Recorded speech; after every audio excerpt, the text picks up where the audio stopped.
Siku ya tarehe 27 ya mwezi wa 5 mwaka 2026 tutakuwa tunasherehekea sikukuu ya Eid al-Adha ambayo husherehekewa baada ya kumalizika kwa ibada ya hija nchini Saudi Arabia. Jeshi la Polisi mkoa wa Kusini Pemba linapenda kutoa salamu za dhati kwa Waislamu na wananchi kwa ujumla wanaojiandaa kuadhimisha sikukuu hii. Tunawatakia maandalizi mema na sikukuu njema yenye amani, furaha pamoja na mshikamano. Kwa kuwa sikukuu hii husherehekewa na watu wa rika mbalimbali na jinsia zote, mkoa wetu utapokea wageni mbalimbali kutoka ndani ya Pemba na nje ya Pemba.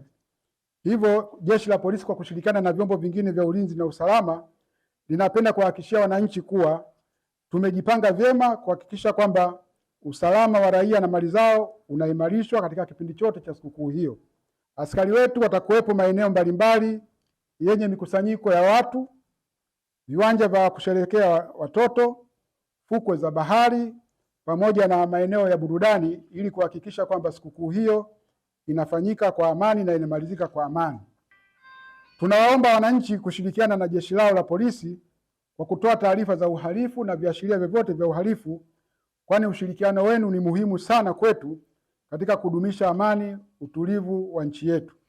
Mtu yeyote atakayebaini tukio lolote au viashiria vyovyote vya uhalifu, ni vyema basi akafika kituo cha polisi kilicho karibu naye, au polisi yote atakayemuona basi kumpa taarifa ili kuweza kuzuia uhalifu usitokee. Aidha, tunatoa wito kwa wananchi kuchukua tahadhari, kuepuka kuacha nyumba zao bila ya kuwa na mtu wa kuangalia, kwani kwa kuacha hivyo tutakuwa tunawashawishi hawa wahalifu kutenda uhalifu. Kwa upande wa usalama barabarani, Jeshi la Polisi kitengo cha usalama barabarani litafanya doria na ukaguzi maalum wa vyombo hivyo. Hivyo madereva wote wanasisitizwa kufuata sheria za usalama barabarani, ikiwa pamoja na kuepuka mwendo kasi, kuacha kuendesha vyombo hivyo wakiwa wamelewa, kuhakikisha kwamba vyombo hivyo vina ubora wote unaokubalika kisheria na kuheshimu alama na maelekezo ya usalama barabarani. Jeshi la Polisi halitovumilia mtu yeyote atakayevunja sheria za usalama barabarani na litamchukulia sheria bila kujali nafasi yake katika jamii.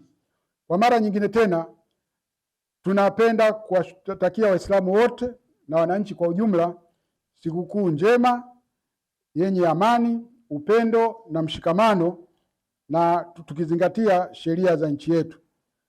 Kwa upande wa watumiaji wa barabara, wale watakaokuwa wametokea upande wa mkoa wa Kaskazini Pemba, ni watake tu watumie barabara kongwe, kwani hii barabara ya zamani kutakuwa na shughuli maalum tutaifunga kwa muda na baadaye tutaifungua kwa ajili ya kuendelea na shughuli zako kama za kawaida. Kama kuna